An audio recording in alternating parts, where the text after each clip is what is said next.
क्या आप जानते हैं, भगवान श्री कृष्ण पर एक बार हत्या और चोरी का झूठा आरोप लगा था। पूरी द्वारका में उनके नाम पर कलंक लग गया था। लेकिन जो हुआ उसके बाद, वो इतिहास बन गया। जानिए इस वीडियो में रहस्यमय सूर्य स्यामंतक मणि की पूरी कहानी। कहानी शुरू होती है यादव वंश के राजा सत्राजित से। वे सूर्यदेव के परम भक्त थे। वर्षों की कठोर तपस्या के बाद प्रसन्न होकर सूर्यदेव ने उन्हें एक अद्भुत उपहार दिया, स्यामंतक मणि। यह कोई साधारण रत्न नहीं था। स्यामंतक मणि रोज 8 भार सोना उत्पन्न करती थी। जहां यह मणि होती, वहां अकाल, रोग और भय का नामो निशान नहीं रहता। लेकिन एक शर्त थी, यदि कोई अयोग्य व्यक्ति इसे रखे तो यह विनाश ला देती।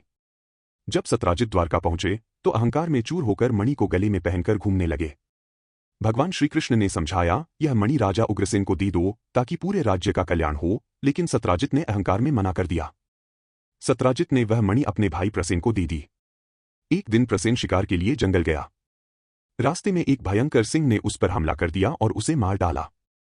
सिंह मणि लेकर गुफा में चला गया। उस गुफा में रहते थे महाबली जामवंत, जो रामायण काल के भालू वीर थे। जामवंत ने सिंह को मारकर वह मणि अपने पास रख ली।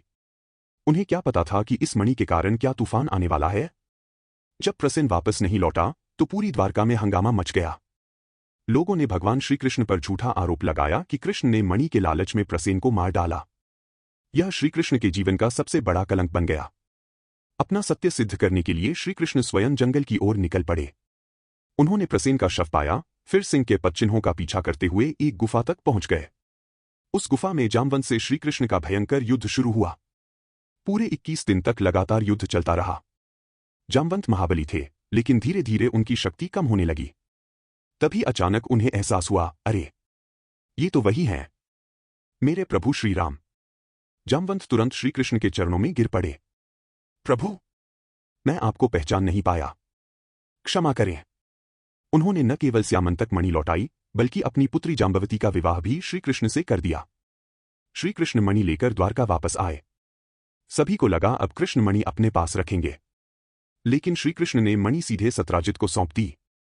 श्रीकृष्ण ने कहा, मुझे इस मणि का कोई लोभ नहीं। मेरा उद्देश्य केवल सत्य को सिद्ध करना था। यह सुनकर पूरी सभा नतमस्तक हो गई। धन से बड़ा सत्य और सत्य से बड़ा धर्म, यही श्रीकृष्ण की शिक्षा थी। सत्राजित को अपनी गलती का गहरा अफसोस हुआ।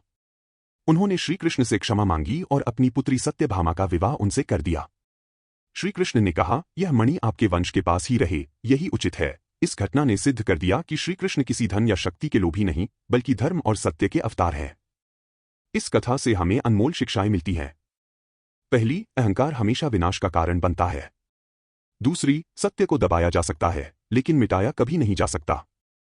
तीसरी, श्रीकृष्ण सिखाते हैं कि सच्चा बल धन में नहीं, बल्कि सत्य और धर्म में है। और चौथी, धैर्य रखो, क्योंकि सत्य की जीत निश्चित है।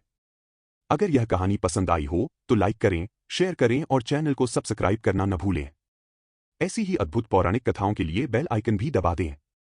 कमेंट में जरूर लिखें, जय श्री कृष्ण। धन्यवाद।